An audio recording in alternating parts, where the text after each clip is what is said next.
कि वास्तविक संत की शरणागति करके, वास्तविक सिद्धांत को जान करके, सही तत्व ज्ञान को जान करके और उसको अपने जीवन में उतारा जाए। आप लोगों को हमने कई बार बताया है कि वास्तविक संत कौन होता है। परीक्ष लोकान कर्मचितान ब्राह्मणो निर्वेद मायान नास्तिकतेन तद विज्ञानार्थम सा गुरुमेवाभिगच्छेत् समित पाणि श्रोत्रियम ब्रह्मनिष्ठम। वेद कहता है कि जो वास्तविक संत होता है उसको समस्त शास्त्र वेदों का ज्ञान होता है, वो हमारी समस्त शंकाओं का समाधान कर सकता है, प्लस उसने ईश्वर का दिव्य प्रेम प्राप्त किया हो, भगवान को प्राप्त कर लिया हो, उसी संत की शरणागति करना चाहिए। अगर हम ऐरे गहरे संत की शरणागति करते हैं तो अगर वो नरक जाएगा, वास्तविक संत नहीं है, तो हमें भी नरक जाना पड़ेगा। और अगर हम ये कहें कि हम उसकी बाहरी वेशभूषा देख करके कि पीले कपड़े मुझ सरीका पहन लिए और छापा तिलक लगा लिया और उसको हम संत मानने लगे, तो ऐसे संत नहीं हुआ करते। संत को पहचानने के लिए भी भगवत कृपा की आवश्यकता है। और भगवत कृपा हमें कैसे मिलेगी, इसके लिए हमें भगवान से ही प्रार्थना करना पड़ेगा कि मुझे अपने वास्तविक संत से मिला दो। और उसके लिए हमें संग करना होगा। जब तक हम संग नहीं करेंगे तब तक हम वास्तविक संत को पहचान नहीं सकते। मान लो हम किसी दंभी के पास चले गए, एक्टिंग करने वो इतने पारंगत होते हैं, आप उनके पास गए, आपने उनके पास 100 रुपए चढ़ाए, आपके सामने उन्होंने रुपए को फाड़ा और अग्नि में डाल दिया। आपने सोच लिया यही वास्तविक संत है, अरे इसको तो कोई लोभ है ही नहीं। और धीरे धीरे धीरे धीरे बात सब जगह फैल गई। वो 100 रुपए का नोट क्या फाड़ा, यहाँ तक बात फैल गई, अरे वो तो गड्डी की गड्डी जला देते हैं। अब जितने मुंह उतनी बातें हुआ करती हैं। और धीरे धीरे वो कोई दंभी हुआ और उसने आप लोगों को मूर्ख बना करके, कई होता रहता, आप लोग पेपरों में पढ़ते रहते हैं, टीवी में देखते रहते हैं कि कहा कि लाओ अपना सोना ले आओ, जेवर ले आओ, रात को दुगना करके सुबह दुगना करके दे देंगे। अब बेचारी स्त्रियां इतनी सीधी सादी भोली भाली होती हैं, ऐसे बाबाओं के पास चली जाती हैं कि चलो गहने दुगने हो जाएंगे, और रात भर में इकट्ठा करके वो बाबा चंपत हो गए। अरे कोई कोई ऐसे होते हैं चोर डकैत, संतों का वेश बना लेते हैं दूसरों को मूर्ख बनाने के लिए कि पुलिस पकड़ ना सके। तो ऐसे संत नहीं हुआ करते। अगर आप बाहरी व्यवहार देखेंगे उनका कि काम क्रोध लोभ मोह ये सब कर रहे हैं, तो हम संत को नहीं पहचान सकते। अरे बड़े बड़े संत महापुरुष हुए हैं जो बाहर से तो एक्टिंग किया करते थे। रावण हो गया, कुंभकर्ण हो गया, बड़े बड़े ये महापुरुष हैं जिनको हम दशहरे में रावण को जलाते हैं। अरे रावण तो महापुरुष था, भगवान का भक्त था, भगवान का पार्षद है।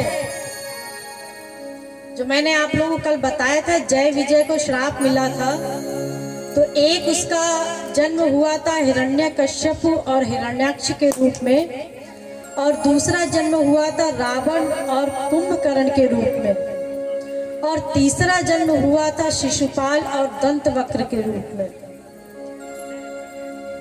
तो रावण तो महापुरुष था। तो बाहरी एक्टिंग से हम किसी संत को क्या पहचानेंगे?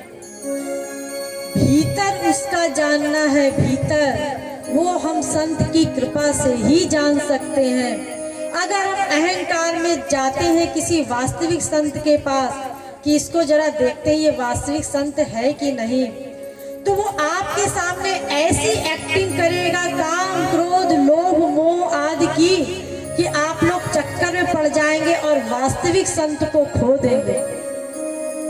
इसलिए कभी बाह्य व्यवहार से संत को मत पहचानना, पहले उसका संग करो।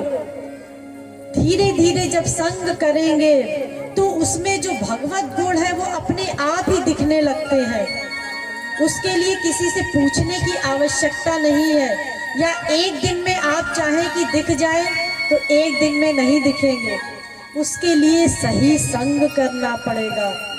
और संग आपको कैसा करना पड़ेगा? पूर्ण शरणागत होकर के, अपनी बुद्धि लेकर के मत जाना। बुद्धि का जब समर्पण करोगे तभी वास्तविक संत को पहचान सकोगे।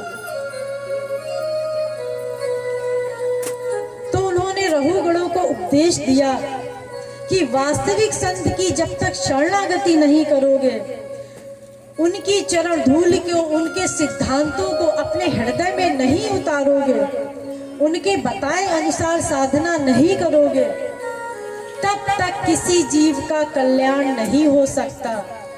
डायरेक्ट भगवान आकर के हमारा कल्याण नहीं करते, वो किसी संत को भेजते हैं तभी कल्याण होता है। आप लोगों ने सुना होगा, उद्धव परमहंस को डायरेक्ट भगवान ने प्रेम दान नहीं दिया, गोपियों के पास भेजा था प्रेम दान के लिए। क्योंकि भगवान का नियम है कि वो डायरेक्ट अपना प्रेम दान नहीं किया करते, अपने किसी वास्तविक संत के द्वारा ही करवाते हैं, उन्हीं के द्वारा कृपा होती है। तो भरत जी ने इस प्रकार से रहुगणों को उपदेश दिया। पश्चात तीसरे जन्म में उन्होंने भगवान की भक्ति की और भगवान की भक्ति करके उन्होंने भगवत प्राप्ति कर ली। और सबसे बड़ा उपदेश तो उन्होंने ये दिया, भागवत में 28 प्रकार के नरकों का वर्णन किया। 28 प्रकार के नरक, ये तो मुख्य नरक बता दिए गए। नरक तो कई प्रकार के होते हैं, इतने भयानक भयानक नरक कि अगर आप उनके विषय में सोचेंगे, सुनेंगे, तो आप लोग कुछ कर ही नहीं पाएंगे। छोटी छोटी सी चीज में इतने बड़े बड़े नरक हैं कि उसको भोगते भोगते भोगते भोगते आपको कई जन्म बीत जाएंगे। ऐसे ऐसे भयानक नरक। तो छठे स्कंद में परीक्षित जी ने सुखदेव परमहंस जी से पूछा कि इतने भयानक भयानक नरक हैं, इनसे हमें छुटकारा कैसे मिलेगा? तो परीक्षित जी से सुखदेव परमहंस जी ने कहा कि उसके लिए प्रायश्चित करना होगा। अगर हम प्रायश्चित कर लेंगे अपने पापों का, तो हमें उन नरकों से छुटकारा मिल जाएगा। अपने पाप को जीव को स्वयं भोगना पड़ता है, कोई दूसरा भोगने नहीं आता। अवश्य में वो भोक्तव्यम कृतम कर्म शुभाशुभम। महाभारत कहती है महाभारत कि हम जो कर्म करते हैं शुभ या अशुभ, उसका फल हमें स्वयं भोगना पड़ता है। अभी हम चाहे जितनी मनमानी कर लें,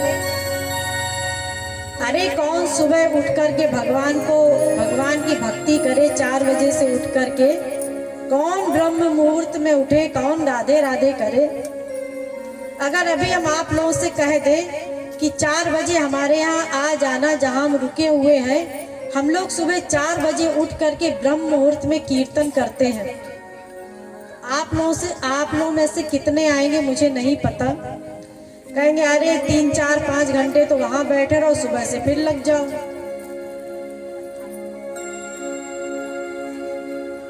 तो देखिए, अभी हम अपनी मनमानी कर लें, जितना हो सकता है कर लें, लेकिन भोगने के लिए हम स्वतंत्र नहीं हैं। कर्म करने के लिए तो हम स्वतंत्र हैं, लेकिन जब कर्म भोगा जाएगा तो उसका दंड भगवान देगा। हम स्वयं कर्म को नहीं भोग सकते। तो परीक्षित जी ने बड़ा अच्छा प्रश्न किया। उन्होंने कहा कि बात बताइए, छूटे ही मलई मलई के धोए, कि हम कितने प्रायश्चित करेंगे। अरे एक कर्म का प्रायश्चित करेंगे कि 2 कर्म का प्रायश्चित करेंगे।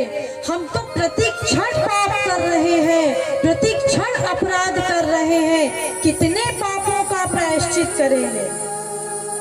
आप लोग जानते हैं पाप किसे कहते हैं? आप लोग सोचते होंगे हमने तो कोई पाप नहीं किया, हमने किसी से झूठ नहीं बोला, हमने किसी का मर्डर नहीं किया।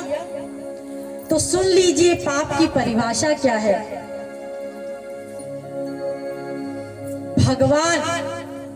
भगवान का नाम, रूप, लीला, गुण, धाम और उनके संत, ये 6 चीजें शुद्ध वस्तु है।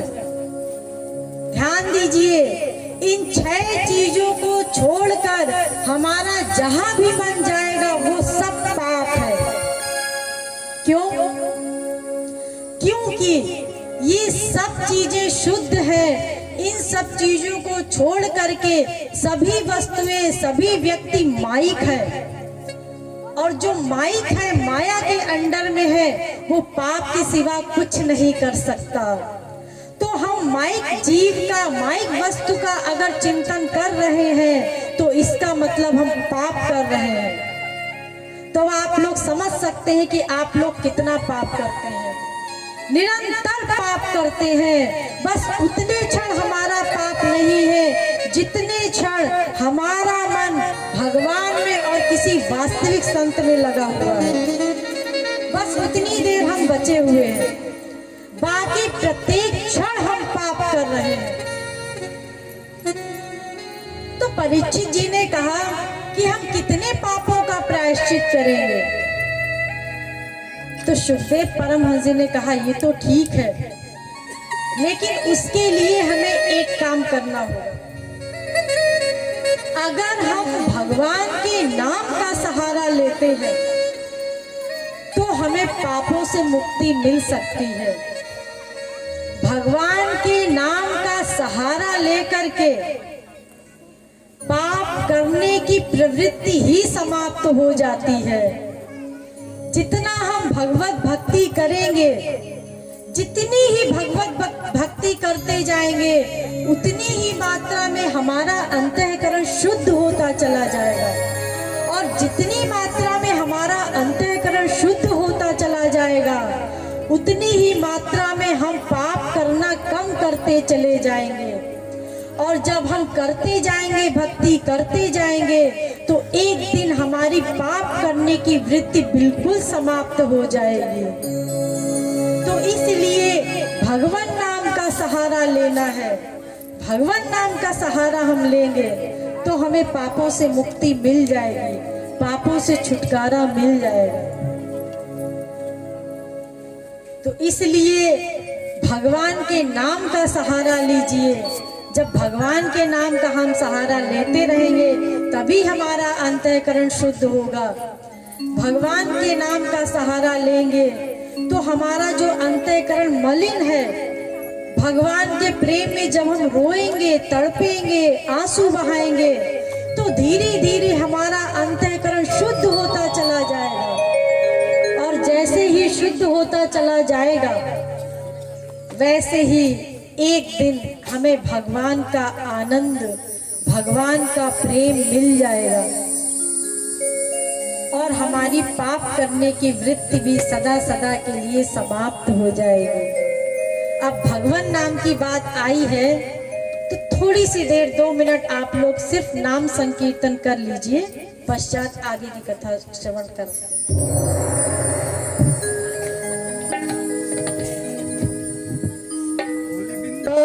बिहारी